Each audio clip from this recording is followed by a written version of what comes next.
Assalamualaikum warahmatullahi wabarakatuh. Selamat pagi, semoga kabar baik, kabar sehat semuanya. Senang sekali hadir kembali di ruang dengar kamu Sobat Multatuli dan juga warga Lebak ya, di podcast Lebak Bicara yang tentunya akan memberikan informasi menarik seputar program-program dan tentunya kinerja pembangunan yang ada di Kabupaten Lebak.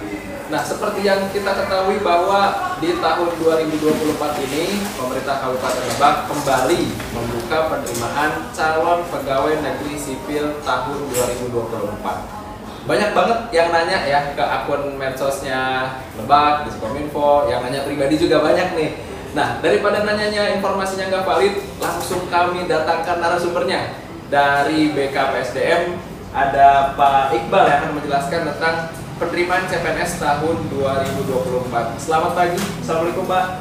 Selamat pagi, Waalaikumsalam warahmatullahi wabarakatuh. Siap, ada Revan yang akan menemani kamu dan Pak Iqbal ya. Siap. Di podcast Lebak Bicara di kesempatan kali ini. Pak, langsung aja. Di tahun ini ada berapa formasi CPNS di Kabupaten Lebak, Pak? Yang dibuka. Oh, siap. Kasih Kang. Untuk tahun ini 2024 ini CPNS berdasarkan usulan kita mengusulkan 84. Setelah diusulkan ke melalui mekanisme validasi BKN sudah ditetapkan SK menolaknya itu sebanyak 84 formasi. Baik. 84 itu teknis semua, guru, kesehatan atau bagaimana? Kebetulan ada dua jenis jabatan, tenaga kesehatan dan teknis. Tenaga kesehatan itu ada 21, sisanya kita ada 84 dikurangi. Itu ya ada sekitar 63. Ada 63 untuk teknis. Oke, jadi sebenarnya cukup banyak Pak ya kuotanya di Kabupaten Lebak untuk bisa mungkin warga masyarakat Kabupaten Lebak atau sekitar bisa bergabung bersama kita di sini Pak ya. Alhamdulillah. Dibandingkan formasi tetangga sebelah kita masih lebih banyak. Siap. Tahapan waktunya seperti apa sih Pak? Ada yang katanya simpang siur ya, mungkin ada yang cuma sampai akhir bulan ini atau seperti apa? Untuk tahapan waktunya? Untuk tahapan waktunya masing-masing ada tahapan. Tahapan yang pertama tahapan pengumuman. Pengumuman sudah kita lakukan kemarin tanggal 19 Agustus. Sekarang itu sebetulnya adalah tahapan pendaftaran. Pendaftaran dibuka dari tanggal 20 sampai dengan tanggal 13. Sekitar 2 minggu lagi ya? Atau seminggu lagi? Tanggal 6. Pendaftaran sampai tanggal 6. Sampai tanggal 6 September. Karena nanti sebelumnya setelah pendaftaran tanggal 7 itu ada verifikasi administrasi. Dilakukan oleh Pansel. Setelah itu Pak, setelah kita mendaftar, tahapannya seperti apa lagi? Dipastikan dulu untuk mendaftar itu. Dalam konteks mendaftar kan itu ranahnya calon pelamar. Mereka yang membuat akun. Dan dipastikan dulu membuat akun ada tahapan-tahapan. Rinci di situ, tahapan-tahapan mulai dari foto segala macam, dokumen-dokumen apa yang perlu mereka upload. Baru kemudian dipastikan kalau mereka merasa sudah oke, ya, disubmit.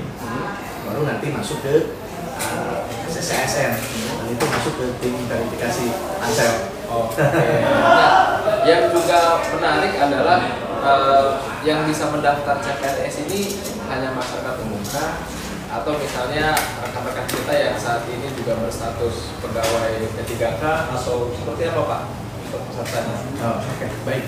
Untuk yang CPNS tahun ini berdasarkan regulasi yang ada, memang ada umum, ada disabilitas ya. Umum itu ada negara Indonesia, itu memenuhi syarat umur minimal 35, kemudian ada kualifikasi pendidikan sesuai dengan formasi yang sudah kita umumkan, dan kemudian juga kita berdasarkan ketentuan setiap pembukaan formasi diwajibkan daerah untuk membuka formasi untuk disabilitas 2% dari jumlah formasi yang ditentukan yang ditetapkan oleh Menpan. Kita ada 84, 2% dari 84 1, berapa dibulatkan kita, jadi kita tahun ini juga membuka 2 formasi untuk disabilitas. Dalam konteks yang P3K tadi, untuk tahun ini regulasinya itu juga bisa dilamar untuk yang P3K aktif.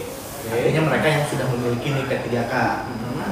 Tapi memang ada ketentuannya. Yang pertama mereka juga harus mengikuti ketentuan sebagaimana yang dipersyaratkan di CPNS. Salah satunya adalah sekurang-kurangnya mereka sudah mengabdi atau menjadi P3K 1 tahun semenjak ditandatanganinya kontrak.